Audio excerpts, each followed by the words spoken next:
Hi boys and girls, I'm going to show you where you can find your assignment for ELA 1102. I'm going to start by going to your language arts course.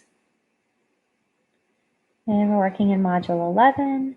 We're looking at 1102, stanzas and poems, Central Park and Grand Central Station. Okay, this is a 10-page lesson. Make sure you go through all 10 pages, you go through the activities, you read any text that they have there. When you get to the end of the lesson, you've got two parts to your assignment this for lesson 1102. You're going to do your 1102 quiz, and you're also going to be completing and submitting your hand-drawn narrative writing graphic organizer that you worked on in this lesson. And you got your writing prompt here. Imagine being in New York City and exploring all the city has to offer. Write a story about a character's adventure in New York City. So you're not actually writing the story, you are doing the graphic organizer. So you've got a quiz and a graphic organizer for 1102's assignment. And I'm actually going to go to our upcoming weekly emails because I added some notes for this assignment. So as you can see, you've got your quiz and your graphic organizer. Now they want you to create the graphic organizer in your notebook, but what I did is if you click here, I've attached a narrative writing graphic organizer from a previous lesson, and you can use this graphic organizer for your graphic organizer for 1102. Okay, so it's just taking a second here to open up. So here it is. This is from lesson 202, but again, you can still use this as a template for your 1102 graphic organizer. I've got the writing prompt for you, and then I've got some notes here. So this assignment in 1102 is a continuation of what you've worked on in 1101. You will need to make sure that you have gone through the lesson 1101 and 1102 carefully in order to complete the graphic organizer. And then I even pulled out some important pages for you from those lessons to focus on while you're working on your graphic organizer.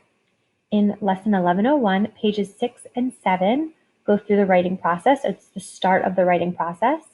And 1102, pages 7 and 8.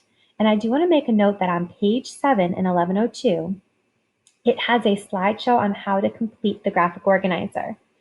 Okay, so make sure you focus on that page 7. And I'll show you where that is in just a moment. And then I even have what to include in your graphic organizer. But if you use the one that I've attached here, you don't have to really worry about this part, okay? Because it already has it lined up for you. So let's actually go and look at 1102, pages 7 and 8. That's where the writing process starts. Because I want to show you that slideshow that walks you through. All right, so as I said, you're going to start the essay, you're going to start the planning process. In 1101 and 1102, you're doing your graphic organizer. You've got your writing prompt here. And then each part of a narrative has its own purpose, which is why it's important to plan each part. In your plan, you will include details about the following elements.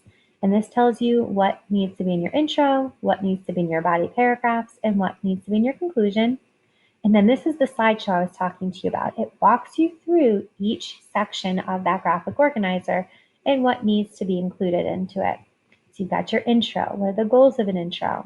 To grab the reader's attention, to introduce the characters and describe the setting, where and when the story takes place, to introduce the problem. Okay, and then it even has some examples. Okay, now you're obviously not going to use this example, but you can use it to kind of start getting ideas. And then it goes through your body paragraphs. Narratives usually follow the pattern of a rising action, a climax, and a falling action. And it goes through your 3 body paragraphs. So make sure you read through those. And then it even gives you an example of the major events. And then your conclusion, describing the solution to the problem, and it ties up any loose ends. Okay, so this slideshow is going to kind of walk you through it as well. And I do want to just draw your attention that in 1102, there's the story A Day in the Life. That can give you an example of some information about New York City. And there's even a narrative writing graphic organizer exemplar. So here's an example that's already been done for you. And you can kind of use this one to kind of get some ideas for your own. So just slow for a second. Okay. All right. And then when you're done, you'll go to that next activity tab. Here you've got your quiz. So don't forget to do the quiz. And then on the next activity tab, you will attach your graphic organizer, whether you use the one that I've given you, or if you create it in your notebook, just take a picture of it and submit your work.